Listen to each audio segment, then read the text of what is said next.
ओम शांति। 20/4/2022 की मुरली है। बाबा के मीठे बच्चे, जो खुशी खुद को मिली है वो सबको देनी है। तुम्हें सुख शांति बांटने का धंधा करना है। प्रश्न है, तुम बच्चों को इस बेहद के ड्रामा की हर सीन बहुत पसंद है, क्यों? उत्तर है, क्योंकि स्वयं क्रिएटर को यह ड्रामा पसंद है। जब क्रिएटर को पसंद है तो बच्चों को भी अवश्य पसंद होगा। तुम किसी बात में नाराज नहीं हो सकते। तुम जानते हो, यह दुख सुख का नाटक बहुत सुंदर बना हुआ है। इसमें हार जीत का खेल चलता रहता है। इसमें खराब कह नहीं सकते। दिन भी अच्छा तो रात भी अच्छी। इस ड्रामा में जो भी पार्ट मिला है उसे खुशी से बजाने वाले बहुत मज़े में रहते हैं। इस बेहद के नाटक की नॉलेज की सिमरन करने वाले सदा हर्षित रहते हैं। बुद्धि भरपूर रहती है। देखो, आज बाबा अटेंशन खिंचवा रहे हैं हमको कि हमको ड्रामा की कोई सीन पसंद नहीं आती, कोई किसी का पार्ट पसंद नहीं आता है, कोई बात पसंद नहीं आती है। तो बाबा कहते हैं कि इस ड्रामा में सबका पार्ट अपना अपना है। और बाबा कहते हैं, ये ड्रामा अगर मुझे पसंद है, क्रिएटर को पसंद है, तो बच्चों को भी पसंद आना चाहिए। गीत है, हमारे तीर्थ न्यारे है। इस गीत का अर्थ है, हमारे तीर्थ कौन से हैं? मधुबन हमारा तीर्थ है, पांडव भवन हमारा तीर्थ है, सेंटर्स हमारे तीर्थ है, और जिस घर में हम रहते वो भी बाबा का घर तीर्थ है। ओम शांति। वास्तव में स्कूल में कोई गीत नहीं गाए जाते, यह पाठशाला है। फिर भी यहाँ गीत क्यों गाए जाते हैं? सतयुग में तो यह गीत नहीं गाए जाते। अभी हम लोग बैठे हैं संगम पर, इसीलिए भक्ति और गीतों आदि को लेकर उसका अर्थ समझाते हैं। मनुष्य तो अर्थ नहीं समझते। हम अभी यहाँ है न वहाँ है, हम तो बीच में हैं। हम कहाँ पे? अभी संगम पर है। बाबा कहते, तुम पुरुषार्थ करते हो भविष्य नई दुनिया के लिए। मनुष्य भी दान पुण्य क्यों करते हैं? अगले जन्म के लिए। तो बाबा कहते, ये तो तुम्हारी यात्रा है। तुमको शरीर से कहीं नहीं जाना है तीर्थों पर, तुम्हारी रूहानी यात्रा है। तुमको शरीर भले तुम्हारा यहाँ है, लेकिन तुम परम धाम बाबा के पास घूमकर आ सकते हो। तुम एक की याद में बैठो, उसको कहेंगे अव्यभिचारी याद, मतलब एक की याद। बाबा कहते, दुनिया वाले जैसे प्रभु की मत न्यारी है, तुमको अल्फ सिखाते हैं। बाप खुद ही दलाल बनकर आते हैं, गाते भी है, परंतु समझते नहीं। देखो, अल्फ मतलब अल्लाह, भगवान खुद आकर हमको पढ़ाते हैं। तुमको कोई की भक्ति से घृणा नहीं होनी चाहिए। अगर कोई भक्ति करता है तो हमको घृणा नहीं होनी चाहिए, कोई से घृणा नहीं आनी चाहिए, जबकि ये ड्रामा बना हुआ है। हाँ, समझते ज़रूर है कि इस पुरानी छीछी दुनिया को भी छोड़ना है, अब वापस जाना है। तुम जानते हो, इस रावण राज्य में सब दुख ही दुख है। मनुष्य को यह मालूम ही नहीं कि ज्ञान क्या चीज़ है। किसी को सुख शांति का धंधा हाथ आ जाता है तो फिर उसमें ही लग पड़ते हैं। बाबा कहते, तुम्हारा धंधा ही यही है, तुमको सबको खुशियाँ बांटनी है। भगवान उवाच, तुमको राजयोग सिखाकर नर से नारायण बनाता हूँ। यह योग बड़ा नामी ग्रामी है। इस पढ़ाई से तुम उच्च पद पाते हो। पहला जन्म ही उच्च है, प्रजा को भी उच्च मिलता है। राजाई में भी दास दासिया आदि सब चाहिए। जितना पढ़ेंगे महादानी बनेंगे, उतना उच्च पद पाएंगे। बाबा भी महादानी है, सबको साहूकार बना देते हैं, सुख और शांति का वर्षा देते हैं। पहले सुख में ही आते हैं, सभी सुखी रहते हैं, क्योंकि पहला पार्ट है। इस धर्म में जो भी इस धर्म के होंगे उनको ये सैपलिन लग रहा है। बाबा कहते हैं कि मैं आता ही संगम पर हूँ।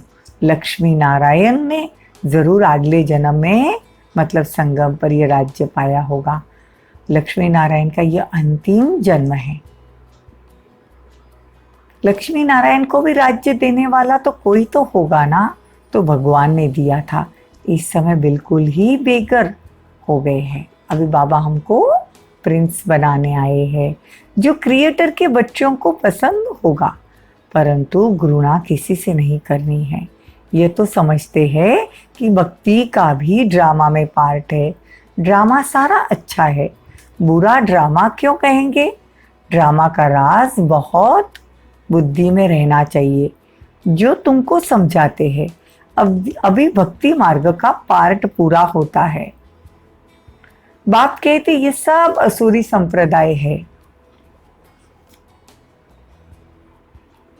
अब तुम ईश्वरीय संप्रदाय के बन रहे हो। बाबा कहते हैं कि तुम घर बैठे बैठे भी भगवान को बड़ी आसानी से याद कर सकते हो। कहते थे ना, अगर भक्ति करेंगे तो घर बैठे भगवान भक्ति का फल देंगे, कोई ना कोई रूप में आकर भगवान मिलेगा। बाबा कहते अभी मैं तुम्हारे प्रत्यक्ष आया हूँ। अपने पुरुषार्थ से तत्वों के साथ योग लगाते हैं और समझते हैं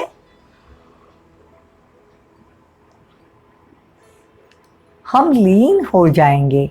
बाबा कहते हैं ऐसा नहीं हो सकता। तत्व के साथ योग लगाने से कोई लीन नहीं होता। हमको दिन में जाकर उच्च पद पाना है। दिन में जाकर मतलब सतयुग में जाकर, क्योंकि हमको किसी से नाराजगी नहीं होनी चाहिए। ड्रामा में जो भी पार्ट मिला है वो बचाना है। बहुत अच्छा ड्रामा है, इसको खराब नहीं कह सकते। यह खेल कब बंद नहीं हो सकता। बहुत फर्स्ट क्लास खेल है। इसको जानने से ही बुद्धि भरपूर हो गई। जैसे बाप नॉलेजफुल है, वैसे बच्चे भी नॉलेजफुल है। कितना समय सुख, कितना समय दुख पाना है, यह भी तुम जानते हो। बाबा कहते हैं कि जितना तो मुझे याद करोगे उतने तुम्हारे विकर्म विनाश होंगे। यह भी तुम सब कुछ जान गए हो कि कहते भी हो ना, वाह रे प्रभु तेरी लीला। प्रभु की रचना जरूर अच्छी होगी, उसको खराब कौन कहेगा। ड्रामा में जो पार्ट मिला है वो अब बजाना है। यह खेल कभी बंद नहीं हो सकता। इसको जानने से मजा आता है। अगर नहीं जानते हैं तो हम दुखी हो जाते हैं।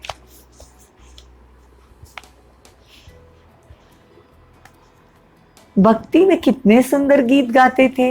हे प्रभु तेरी लीला विचित्र है। सारा दिन बुद्धि में यह ख्याल चलना चाहिए, कैसा वंडरफुल खेल है, वंडरफुल इसकी समझानी है। बाप की लीला कितनी अच्छी है। तुम इस बेहद के नाटक को जानते हो, फिर जो पद मिलता है उसको भी देख हर्षित होते हो। बाबा कहते ग्रस्त व्यवहार में रहते 2-3 घंटा निकाल कर वो नाटक तुम देख कर आते हो। वो भी किसी को पूछा जाता है क्या था, तो बुद्धि में सारा बैठ जाता है कि ऐसे ऐसे नाटक था और हम नाटक देख के आए। वैसे यह भी बेहद का नाटक है, यो क्यों भूलना चाहिए। इस चक्र की स्मृति को तो बिल्कुल ही सहज, इसको और कोई नहीं जानते, तुम बुद्धि से जानते हो और फिर दीर्घ दृष्टि से देखते भी हो। आगे चल और भी बहुत सीनरियाँ देखेंगे। अच्छा, मीठे मीठे सिकिलदे बच्चों प्रति माता पिता बाप दादा का याद प्यार और गुड मॉर्निंग। रूहानी बाप की रूहानी बच्चों को नमस्ते। हम रूहानी बच्चों की रूहानी माता पिता बाप दादा को याद प्यार, गुड मॉर्निंग, नमस्ते, थैंक यू, बहुत बहुत शुक्रिया। धारणा के लिए मुख्य सार, बाप समान महादानी बनना है, सबको सुख शांति का वर्षा देना है, ज्ञान को धारण कर फिर उगारना है, बेहद का नाटक को देख सदा हर्षित रहना है।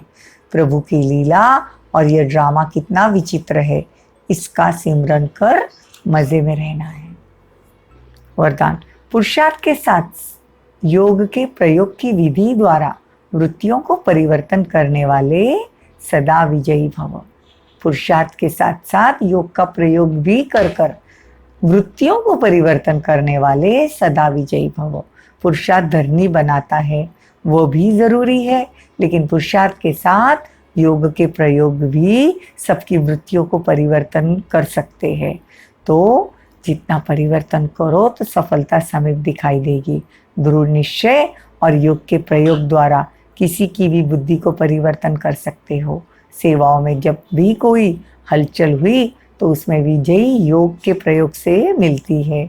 इसीलिए पुरुषार्थ से धरनी बनाओ, लेकिन बीज को प्रत्यक्ष करने के लिए योग का प्रयोग करो, तब कहेंगे विजयी भव का वरदान प्राप्त होगा। स्लोगन: सेवा द्वारा पुण्य की पूंजी जमा करने वाले पुण्यवान आत्मा भव। देखो बाबा आज हमको योग के प्रयोग करना सिखाते हैं। बाबा कहते हैं अगर आपको सामने वाली की बुद्धि का परिवर्तन करना है तो योग के प्रयोग से तुम कर सकते हो। ओम शांति।